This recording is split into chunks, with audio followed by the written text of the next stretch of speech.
Estamos aqui hoje para ler o livro. Todo dia vai ter um capítulo novo, que o livro é grande, né? Então todo dia vai ter um capítulo. E o livro que nós vamos começar a ler é Seu Nome é Jesus, de Max Lucado. Ok? Então eu vou começar a ler aqui rapidinho para vocês. Tá bastante calor, estamos no quarto fechado e tá calor. Calor demais. Então eu vou começar a ler aqui. E todo dia vai ter um capítulo novo, tá? Uma postagem nova. E o livro é de Jesus. E aí foi onde Jesus nasceu, né? Aqui, seu nascimento. Jesus, ele podia segurar o universo na palma da mão, mas abdicou disso para flutuar no ventre de uma virgem. O local humilde do nascimento. Algumas partes do livro vêm com versículos. Então, quando vier com versículo, aí eu vou ler para vocês o versículo, tá? Aqui veio. José também foi da cidade de Nazaré da Galileia para a Judéia, para Belém, cidade de Davi, porque pertencia à casa e à linhagem de Davi. Ele foi a fim de alistar-se com Maria, que lhe estava prometida em casamento e esperava um filho. Enquanto estavam lá, chegou o tempo de nascer o bebê e ela deu à luz o seu primogênito. Envolveu-o em panos e colocou na manjedoura, porque não havia lugar para eles na hospedaria. Lucas, capítulo 2, versículo do 4 ao 7. 4 ao 7. Então vamos lá, vamos começar agora de fato a leitura. A imaginação de qualquer pessoa fica inquieta ao pensar na conversa que o dono da hospedaria teve com sua família à mesa do café. Alguém mencionou a chegada do jovem casal na noite anterior? Perguntou como estavam? Ou comentou a gravidez da moça que veio montada em um jumento? Talvez. É bem possível que alguém tenha tocado no assunto. Contudo, na melhor das hipóteses, se alguém levantou a questão, ela não foi discutida. Não havia nada de extraordinário neles. Foram provavelmente apenas mais uma das muitas famílias rejeitadas naquela noite. Além do mais, quem tinha tempo para conversar sobre eles com tanta agitação ao redor? Augusto fez um enorme favor à economia de Belém quando decretou a realização de um censo. Quem poderia se lembrar disso em um momento de tanto alvoroço no vilarejo? Não, é muito difícil que alguém tenha mencionado a chegada de um casal ou se preocupado com a condição da moça. Estavam ocupados demais, o dia seria cheio, tinham de preparar o pão do dia, as tarefas da manhã precisavam ser realizadas, haviam coisas demais em que pensar para imaginar que o impossível havia acontecido. Deus viera ao mundo por meio de um bebê.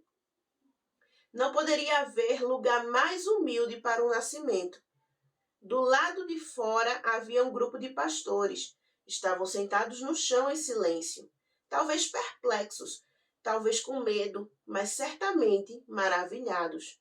Sua vigília noturna fora interrompida por uma explosão de luz que vinha do céu e uma sinfonia de anjos. Deus vai até aqueles que têm tempo de ouvi-lo. Assim, naquela noite sem nuvens, ele foi até simples pastores de ovelhas. Ao lado da jovem mãe está o pai cansado. Se há alguém sonolento ali, é ele. Não se lembra da última vez em que se sentou.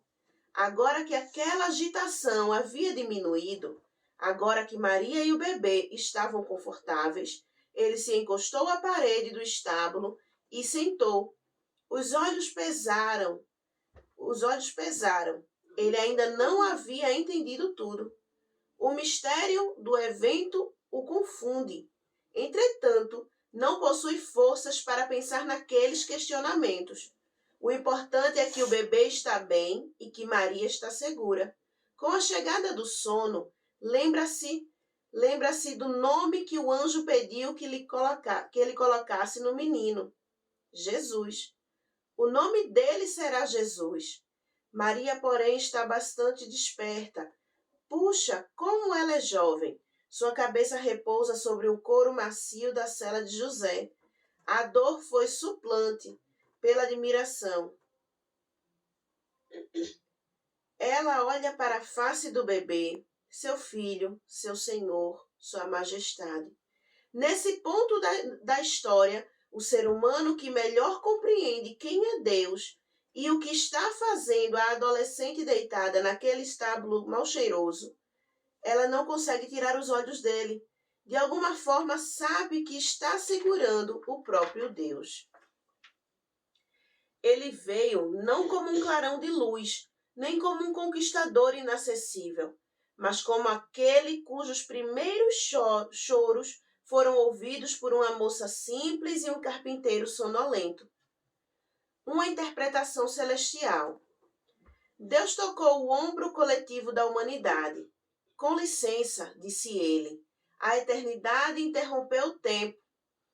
A divindade interrompeu a carnalidade e o céu interrompeu a terra na forma de um bebê.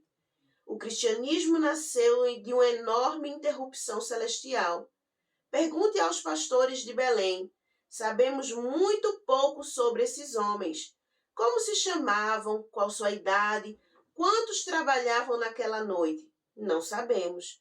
Mas de uma coisa temos certeza. Eles não tinham as expectativas de agitação. Aqueles homens cuidavam de ovelhas. Naquela região haviam pastores que estavam passando a noite nos campos, tomando conta dos rebanhos de ovelhas. Presumimos que ovelhas dormem. Além do mais, esses eram o turno da noite. Era praticamente como olhar a tinta seca. Pastores olhando ovelhas dormirem? Dizer essa frase é mais excitante do que o trabalho em si. O maior desafio deles era não dormir. Aqueles homens nem sequer aventavam a hipótese de qualquer alvoroço. Também não desejavam nada disso. Qualquer agitação era sinônimo de coisa ruim. Lobos, pumas, ladrões, pastores valorizavam o previsível, ansiavam pela calma. Seu único objetivo era poder dizer às esposas: nada aconteceu à noite. O fato de desejarem uma noite tranquila, porém, não significava que a teriam. E aconteceu que um anjo do Senhor apareceu-lhes e a glória do Senhor resplandeceu ao redor deles, e ficaram aterrorizados. A mudança sempre traz medo antes de produzir a fé. Sempre esperamos pelo pior antes de ver o melhor. Deus interrompe nossa vida com algo que não vimos, e em vez de louvá-los, entramos em pânico. Interpretamos a existência de um problema como a ausência de Deus e fugimos. Alguma coisa boa os pastores viram, se não teriam perdido o versículo seguinte. Hoje, na cidade de Davi, lhes nasceu o Salvador, que é Cristo o Senhor. Não bastou os pastores verem os anjos? Talvez você pense que sim. O céu noturno se encheu de luz, a quietude rompida pela canção, pastores comuns acordados de seu sono e colocados em pé por um coro de anjos. Glória a Deus nas alturas! Aqueles homens jamais viram tal resplendor. Entretanto, não bastou aos pastores verem os anjos. Eles quiseram ver aquele que enviara os anjos. E como não ficariam satisfeitos até que o vissem, você pode traçar a longa linhagem dos seguidores de Cristo, a pessoas em um pasto dizendo umas às outras: vamos, vejamos. Os magos tiveram o mesmo desejo.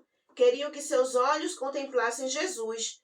Tal como pastores, eles não ficaram satisfeitos com aquilo que viram no céu noturno.